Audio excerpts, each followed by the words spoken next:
So again, as I mentioned at the beginning, the first half is the hardest half.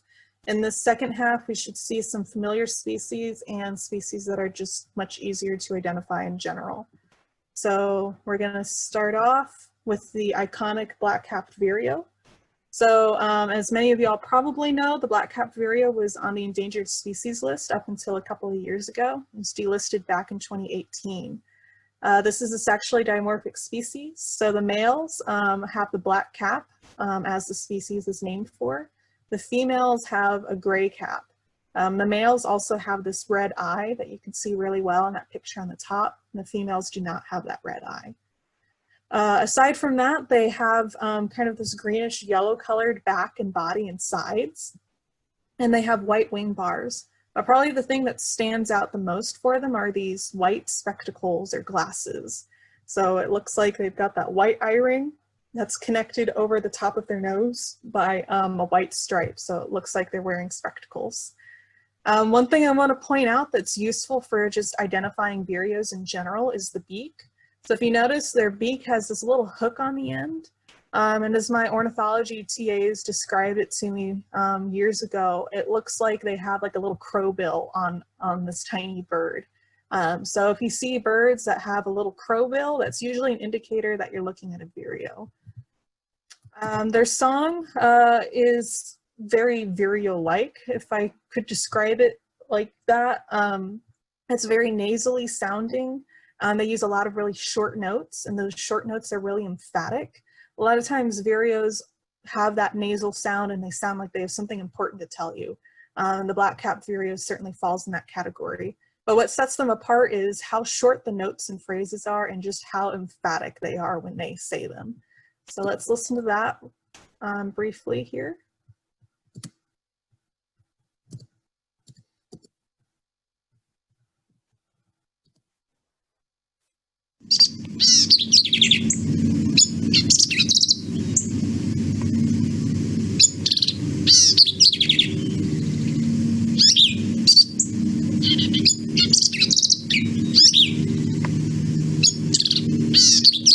So lots of short notes. I do want to point out they make this kind of mewing sound. You can see it kind of right there at the 16-second marker, this mewing sound. We're going to listen to that one more time because we're going to hear it in a sound-alike as well. So I'll back this up a little bit more. So that kind of mew sound, that's something we're going to hear in its sound-alike, the wide-eyed vireo. They also have a mnemonic for their song. The mnemonic is drink your tea. Personally, I don't hear this mnemonic, and I'm not a big fan of the drink your tea mnemonic because it's used for a lot of different bird species. But I did want to mention it to y'all just in case it's useful to you. And I did find a recording that I think is supposed to display this drink your tea mnemonic pretty well. So hopefully it'll be helpful, but if not, you are certainly not the only person that doesn't hear it. LNS catalog number.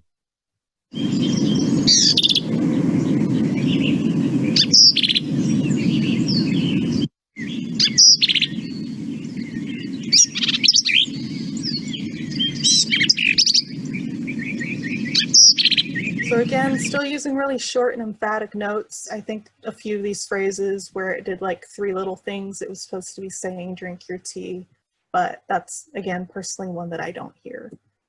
The sound-alike that you're most likely to run across is the wide-eyed vireo. If you're like me, when I first moved back down to Texas after being away for my undergrad, I thought people were saying wide-eyed, like a really wide like object.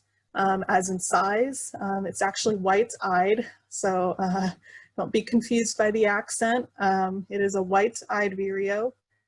And these guys have a lot of variation in their song, but most of them do some kind of variation on this quick with the beard chick mnemonic.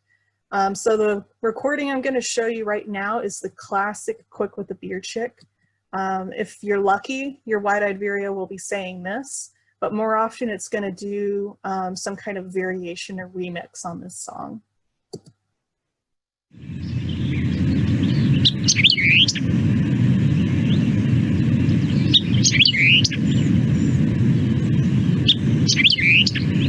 So again, a lot of times they'll kind of remix on that song, or they'll just do like beer chick or quick with the, or sometimes they do quick beer chick, things like that. So I recommend just listening to a bunch of different recordings of them, because again, there's a lot of different variation of what their song sounds like. It just usually has a couple of those notes like quick and beer and chick mixed in. Sometimes they'll also do this mewing Z like we heard in the Black Capped Vireo. They tend to make it a lot more like pronounced than the Black Capped Vireo does. And this particular recording is a good example of how they've kind of remixed Quick with the Beer Chick. It still has some of those basic notes in there, but they've interspersed some extra stuff in as well. LNS catalog number 11.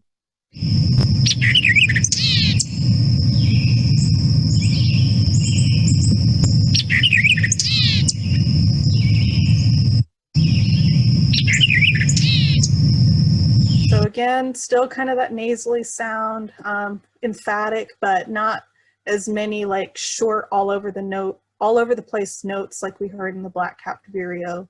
And that wide-eyed vireo is still doing some kind of variation on Quick with the Beer Chick. There are a lot of other vireos that fall within the Oaks and Prairies joint venture. Some of those are like the red-eyed, the yellow-throated, and the Hutton's vireo. I don't want to spend all day on vireo songs, and most of these are unlikely to be in the kind of habitat that you might find black-capped vireos in. But I'd recommend, if you're interested, just go ahead and pull up some recordings of these vireos. Most of them have pretty good mnemonics that are listed in the field guides or in the apps on your phone. But if you have questions about them, feel free to email me as well. And again, most of y'all probably know that black-capped vireos are really only in the Edwards Plateau and that southwestern portion of Oklahoma. But just in case, if you're in East Texas, Eastern Oklahoma, Northern Oklahoma, this is not necessarily a species you need to worry about. So let's talk about one other vireo, the Bell's vireo. So right off the bat, if we look at this vireo, again, it has that little crow bill like we saw in the black-capped vireo. So that's a uniting feature for vireos that you can usually rely on. Bell's vireos are kind of this grayish green color on their back and kind of like a white yellow color on their belly. So another kind of greenish bird, similar to the painted bunting and the olive sparrow, but again, these guys have those white wing bars, and the Bell's vireo has this incomplete eye-ring, which is pretty obvious. So it doesn't have the full spectacles like the black-capped vireo does, but it does have this white eye-ring that's bisected by a gray line. And that's usually pretty obvious when you see the bird. You're usually going to find these guys in a grassland that has some kind of like wet feature. It might be a ditch that has a couple of bushes in the ditch. It might be like a little creek with some trees or bushes down by the creek. Usually they're going to be found in that wet kind of area on the edge of a grassland. Bell's vireo songs are fairly easy. They've got this nasally quality like a lot of vireo songs do, but it's this really angry ascending chatter.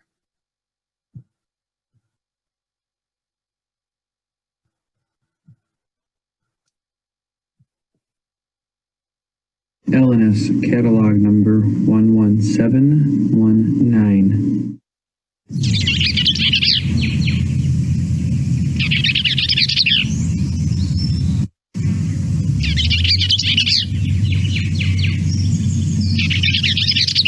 So it always really sounded to me like they were chewing me out for something, just really nasally, angry, ascending chatter. All right, so let's talk about one that most of y'all probably don't need me to talk about, but I'm going to talk about it anyways, just in case we have any newbies in the group. So the northern bobwhite, another sexually dimorphic species, extremely important game species as well. The males are the ones that have the black and white coloring on their head. The females have the more brownish kind of golden color. They do have a really short crest, but you usually don't see it raised. And in flight, I suppose, like if you're inexperienced, it might look a little bit like a dove flying, but these guys look like a baseball or like a softball on wings, and they're not very good at flying. So they're going to usually fly low and just look very not aerodynamic. Their song is also easy. They say their name. I cannot whistle or I would imitate it for you, but they say Bob White. Sometimes they're just gonna say Bob, sometimes they're just gonna say White, and sometimes that song is gonna be a little bit more screamy than it is whistly. In this particular recording, when the bird says white, it's kind of screamy sounding. LNS catalog number.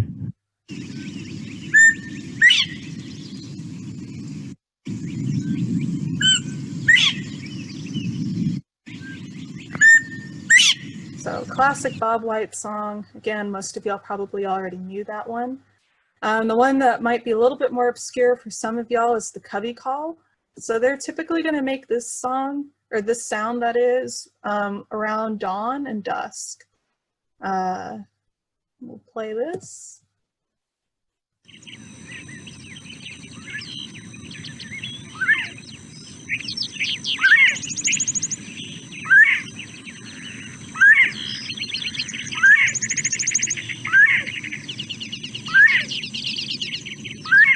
So again, not as common a sound that you're going to hear for Bob White, but right around dawn and dusk, you are likely to run across this call if you're in an area with Bob White. For the turkey, similar to the Bob White, I don't have too much to say here other than that it's a turkey. You're not going to run across many other species that look like this other than domestic turkeys. Again, sexually dimorphic species, so not all of them are going to have the fancy headgear or the fancy feathers like the male does. The hens are much more plain. For the sounds, again, most of y'all probably know what the gobble sounds like, but just in case, I'm going to play it. We can listen to it. It's the classic gobble that you hear like right around Thanksgiving.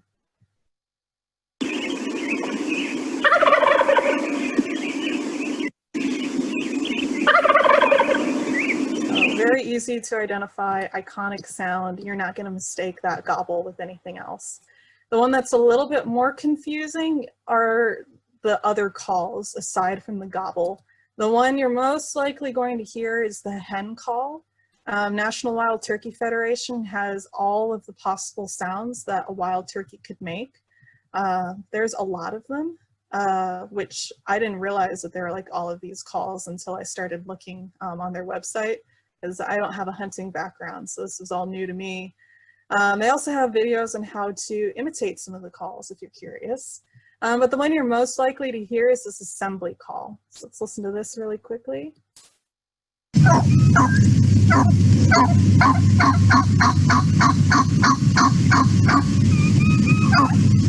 So that's the one you're most likely to hear.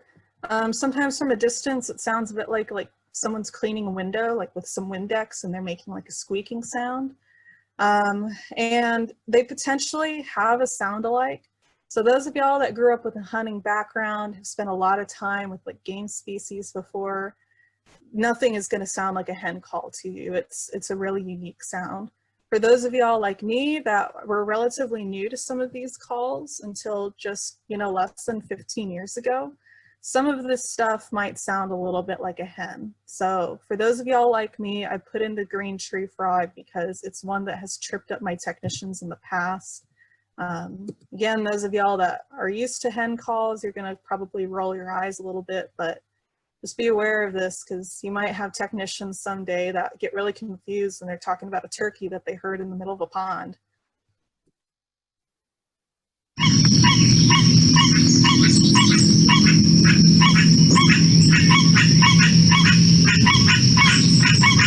So again, I'll play the assembly call. Most of us, probably it doesn't sound too much alike, but it's always possible, especially early on when you just start birding, that they sound similar.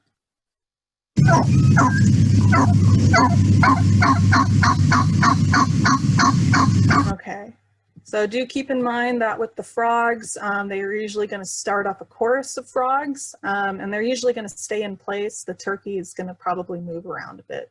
So if you've got a turkey right on the edge of a creek and it's not moving and you can't see it, it's probably a frog.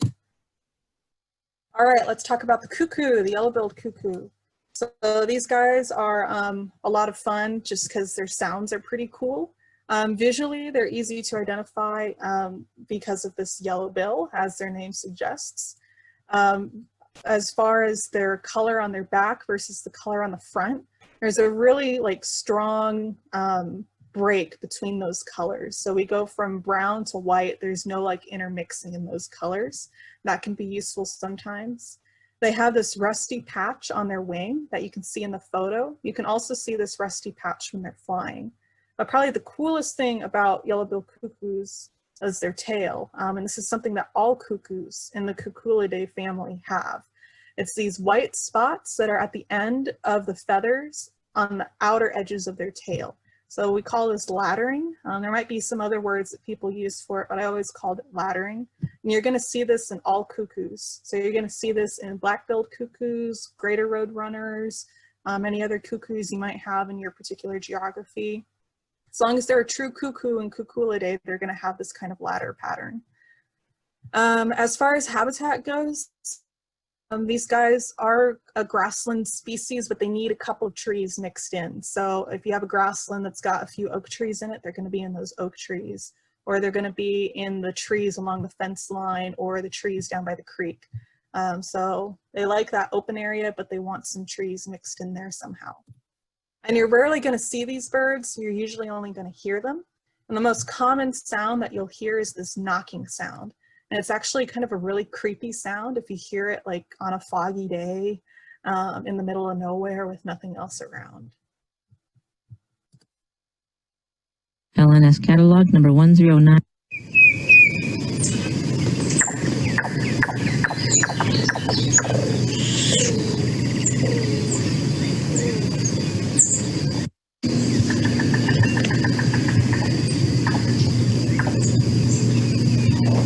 And knocking sound, it doesn't really sound anything like a woodpecker.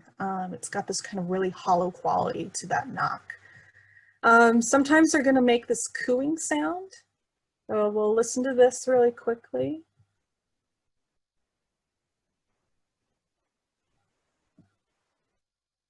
So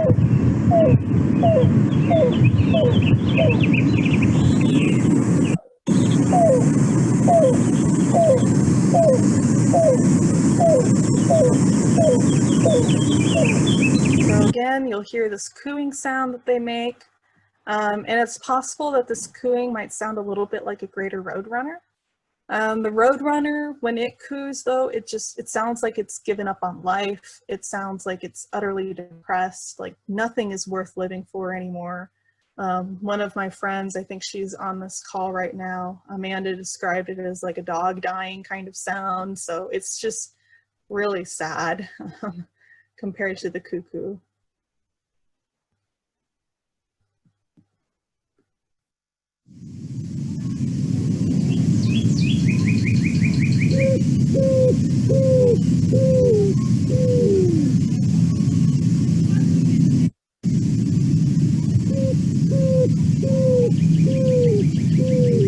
If we compare that to the cuckoo, it's going to sound a lot happier about life.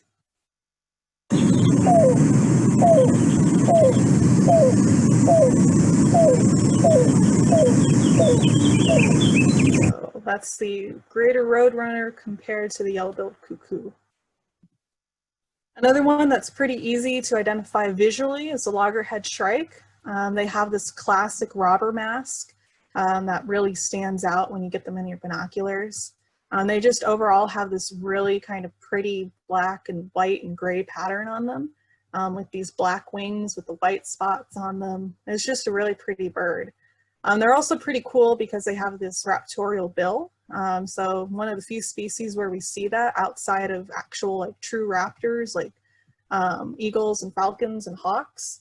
And what's even cooler about it is they have a tomial tooth on their upper mandible, which we only see in falcons outside of shrikes. So these are pretty cool guys. If you want to know more about them, I could probably wax poetic for days, and I know for sure that Jim could. He has a bunch of cool photos of them too.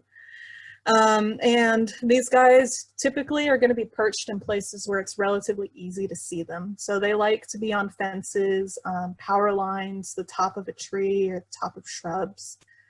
It's possible that if you're looking at a bird that's like really far away on a power line, that mockingbirds can look a little bit like loggerhead shrikes. So just be cautious of that. You know, if you're looking at something 200 meters away on a power line and it's black, white, and gray, and you get excited, it could just be a mockingbird. So make sure you're checking for the robber mask and checking the bill. It's really rare to hear loggerhead shrikes. They do have like a kind of a weird song. It's like these trills and short notes. And it's really rare to hear that. We'll go ahead and listen to it anyways, but just know it's really rare to hear these like trills and notes that make up the loggerhead shrike song.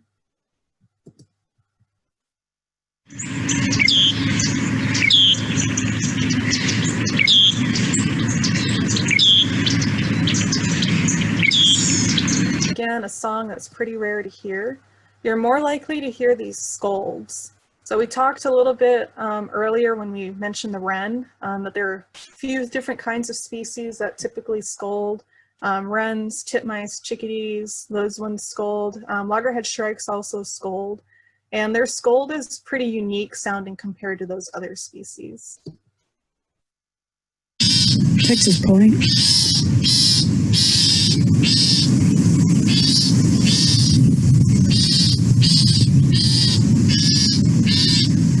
So that's the sound you're more likely to hear, and you usually end up hearing that one when you've gotten too close to the bird and they're fussing at you.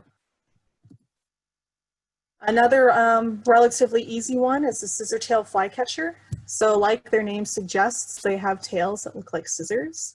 This is another sexually dimorphic species. So in this photo on the top, the female is the one in the background. She has a shorter tail than the male does.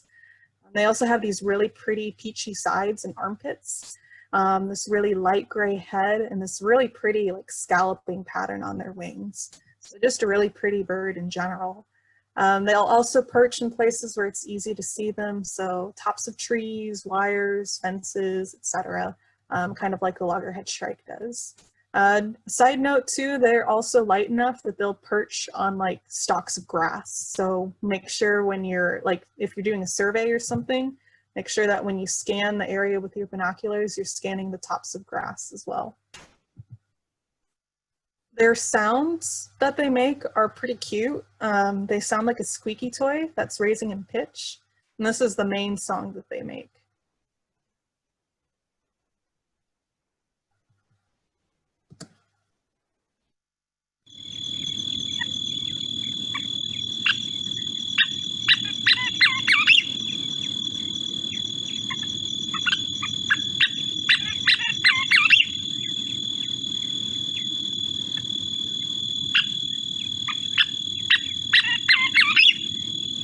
Again, squeaky toy that's raising in pitch.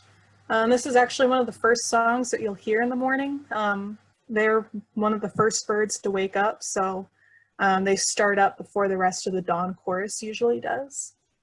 Sometimes you'll hear scissor-tail flycatchers make like this kind of squeaking and purring sound. So there will be a couple of squeaks and then a squeak followed by a purr in this recording. LNS catalog number 45.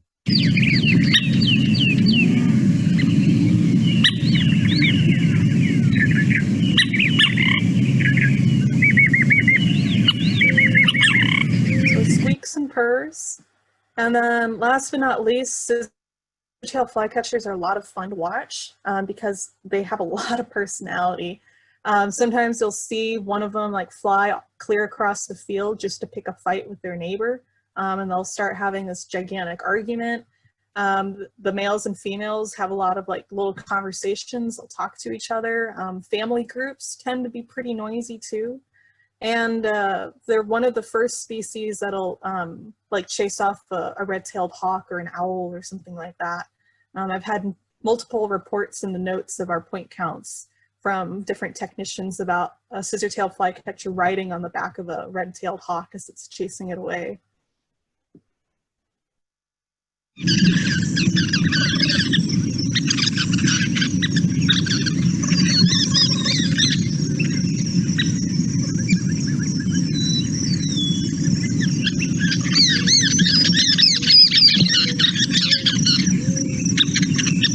So again, that's just a quick example of what it sounds like when they're like talking to each other. It's kind of this jumbled mix of squeaks and purrs and all kinds of stuff. They do have a sound alike. The Western kingbird can sound a bit like them because they're also like a squeaky toy sound. But with the Western kingbird, it's going to have a couple of rising notes followed by some descending notes. So the squeaky toy goes up and then comes back down.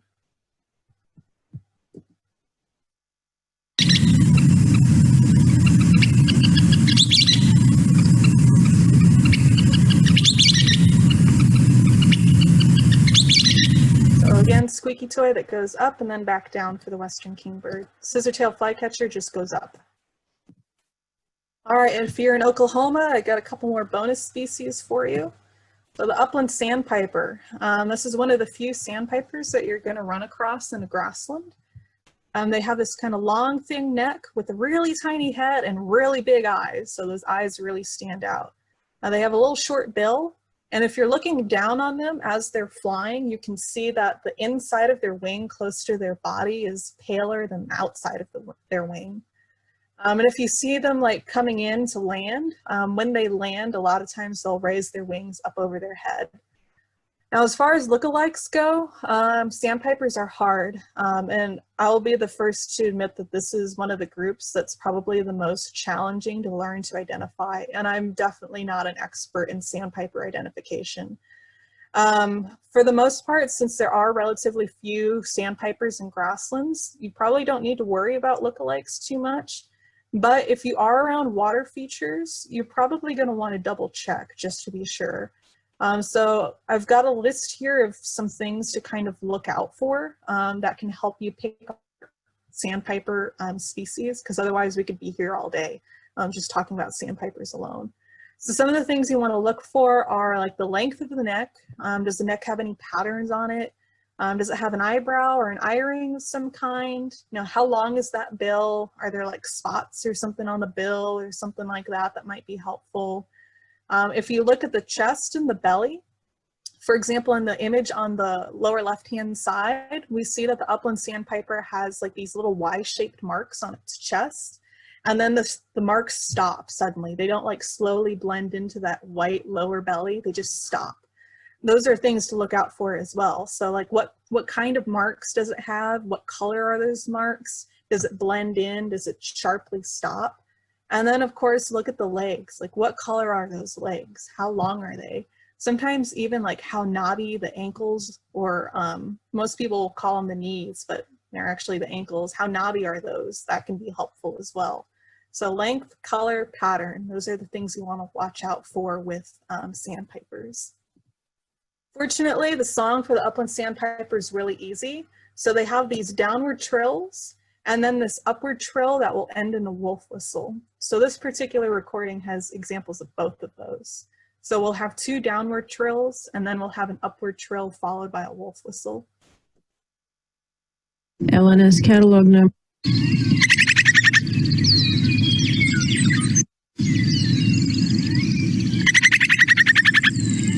Here comes upward and wolf whistle.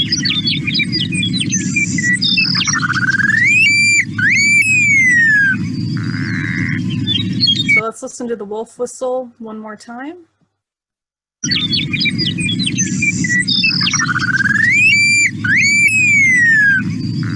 So fortunately, a very easy species to identify by sound.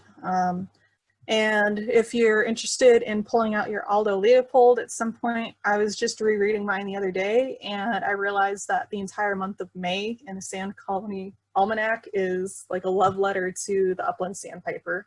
So if you want to do some fun reading, it's a really short chapter and all he talks about is the upland sandpiper, which he calls the upland plover in that particular chapter. Again, this is a species you only really need to worry about if you are in like the upper panhandle of Texas, the finger of Oklahoma, northern Oklahoma. It's hard to see on this map. There are a couple of patches in western Oklahoma down towards the Red River. So I'd recommend just checking on eBird to see if you have any reports near you. But for the most part, at least for the Oaks and Prairies joint venture geography, it's one we only need to worry about in Oklahoma. And last but certainly not least, we have the greater prairie chicken. So similar to the turkey and to the bob white, there's not too much to say other than that it's a greater prairie chicken. I do want to mention that the top right image is the image that we typically see when people talk about greater prairie chickens. This is not what they look like most of the time. That's what they look like when the males are on the lekking grounds. Usually when you see one outside of lekking, it's going to look like the one in the top left photo with those air pouches deflated and those feathers that they raise up over their head laying down on their neck. The males do look different from the females. So the males are darker and barring than the females are. Unlikely to confuse this with a domestic chicken or like a guinea fowl or something. I just recommend, most of y'all know if you're in an area where you need to think about greater prairie chickens when you're doing surveys and when you're out in the field.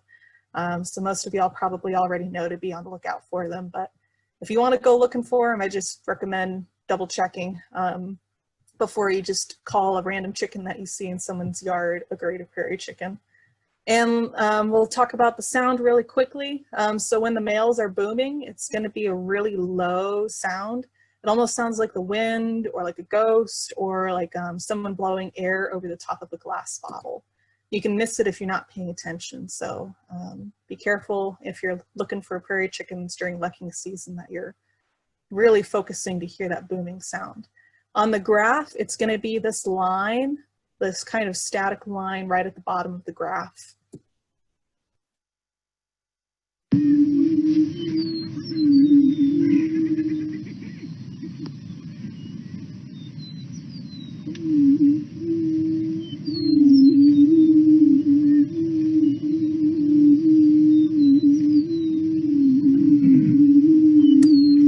So again, very low sound, easy to miss if you're not paying attention.